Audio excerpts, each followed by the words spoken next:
தமிழக அரசின் சுகாதாரத்துறை சார்பில் கொண்டு வரப்பட்ட 108 ஆம்புலன்ஸ் சேவை பெரும் வரவேற்பை பெற்றுள்ள சேவைகளில் ஒன்றாக உள்ளது.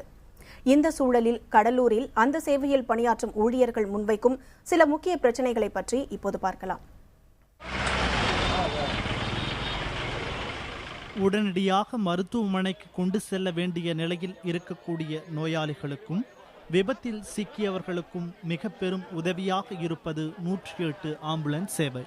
தமிழகத்தில் இத்திட்டம் தனியார் நிறுவனத்தின் மூலம் செயல்படுத்தப்பட்டு வருகிறது.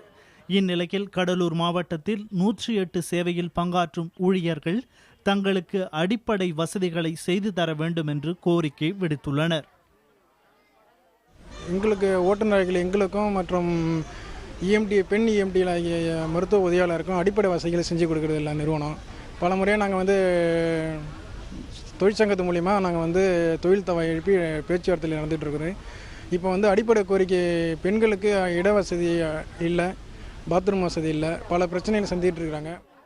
மற்றவர் உயிரை காப்பாற்ற ஆம்புலன்ஸ் ஓட்டும் ஓட்டுநர்களுக்கு 5 ஆண்டுகளுக்கு பிறகே 9,500 ரூபாய் சம்பளமாக கிடைக்கும் என்று இவர்கள் கூறுகிறார்கள்.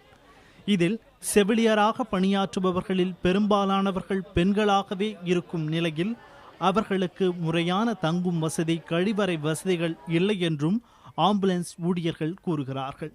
கடலூர் மாவட்டம் முழுவதும் உள்ள 30 வாகனங்களுக்கும் போதுமான ஓட்டுநரோ ஊழியர்களோ இல்லாததால் அதிக பணிச்சுமைக்கு ஆளாவதாக கூறும் ஆம்புலன்ஸ் ஊழியர்கள் தங்களுக்கு ஓய்வோ உடல்நலக் குறைவு நேரத்தில் விடுப்போ கிடைப்பதில்லை என்கிறார்கள்.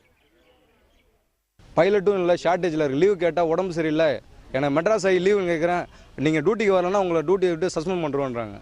டியூட்டிக்கு வரணும் நீங்கள் மிரட்டுறாங்க. இது வரைக்கும் 5 பைலட் சஸ்பெண்ட் பண்ணி வச்சுருக்காங்க இந்த டிஸ்ட்ரிக்டில்.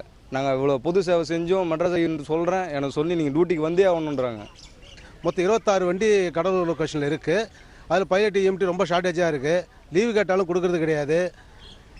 எங்களுக்கு எந்த ஒரு அடிப்படை வசதியுமே கிடையாது, எந்த ஒரு ஊக்கத்தொகையும் கிடையாது. அதாவது ஒரு அடிமைத்தனமாக தான் நாங்கள் வேலை செஞ்சுட்டு இருக்கோமே தவிர ஒரு நிம்மதியான முறையில் நாங்கள் இது வரைக்கும் வேலை செஞ்சது கிடையாது. கடலூரில் பணியாற்றும் செவிலியர் ஒருவர் உடல்நல குறைவுக்காக விடுப்பு கேட்டு மறுக்கப்பட்டதால் ஆம்புலன்ஸ்லேயே மயங்கி விழுந்து சிகிச்சை பெற்றதாக கூறப்படுகிறது. கடலூர் மாவட்டத்தில் 108 ஆம்புலன்ஸ் சேவையில் கூடுதல் பணியாளர்களை நியமிக்க வேண்டும், ஊதியத்தை அதிகரிக்க வேண்டும் என்றும் இவர்கள் கோரிக்கை விடுத்திருக்கிறார்கள். இதுகுறித்து 108 ஆம்புலன்ஸ் சேவைக்கான மாவட்ட அதிகாரியை தொடர்பு கொண்டு கேட்டபோது இந்த குற்றச்சாட்டுகளுக்கு மறுப்பு தெரிவித்தார். புதிய தலைமுறைக்காக செய்தியாளர் ஸ்ரீதர்.